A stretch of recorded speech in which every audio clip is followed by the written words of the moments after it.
Maharashtra today 24 news सत्य परिस्थितीचा सविस्तर आढावा। विदर्भात उष्माघाताची 3 बळी, सावधानतेचा इशारा। राज्यात कुठे ऊन तर कुठे पाऊस असे चित्र पाहायला मिळत आहे। मराठवाड्यासह विदर्भात उष्णतेच्या लाटेचा कहर पाहायला मिळत आहे, तर काही भागात अधूनमधून वादळी वाऱ्यासह पावसाच्या सरी पाहायला मिळत आहेत। असे असले तरी विदर्भात मोसमातील उच्चांकी तापमानाची नोंद झाली आहे। विदर्भात तापमानाचा पारा कमालीचा वाढला आहे, यामुळे नागरिक त्रस्त झाले आहेत। विदर्भात उष्माघाताने 3 बळी घेतली आहेत। उष्माघाताने यवतमाळमध्ये 2 तर बुलढाण्यात 1चा मृत्यू झाला आहे। यवतमाळ जिल्ह्यात उष्माघाताने 9 महिन्यांच्या चिमुकलीसह वृद्धाचा मृत्यू झाला आहे। गेल्या 3 दिवसांपासून यवतमाळ जिल्ह्याचा पारा 46 अंशावर गेला आहे।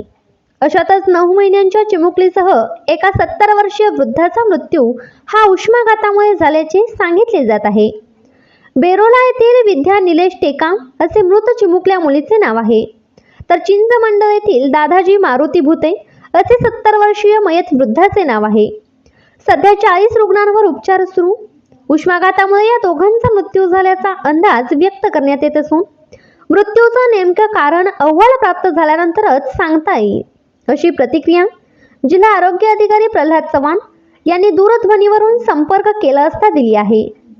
यवतमाळ जिल्ह्यात वाढत्या तापमानामुळे उष्माघाताच्या रुग्णांची संख्या वाढत असून जिल्ह्यात सध्या 40 उष्माघाताच्या रुग्णांवर उपचार सुरू असून तहसील रुग्णालयात 14 आणि प्राथमिक आरोग्य केंद्रात 66 असे एकूण 84 शीतकक्ष सुरू करण्यात आले आहेत, अशी माहिती आरोग्य विभागामार्फत देण्यात आली आहे। महाराष्ट्र टुडे मराठीसाठी ब्युरो रिपोर्ट, विदर्भ।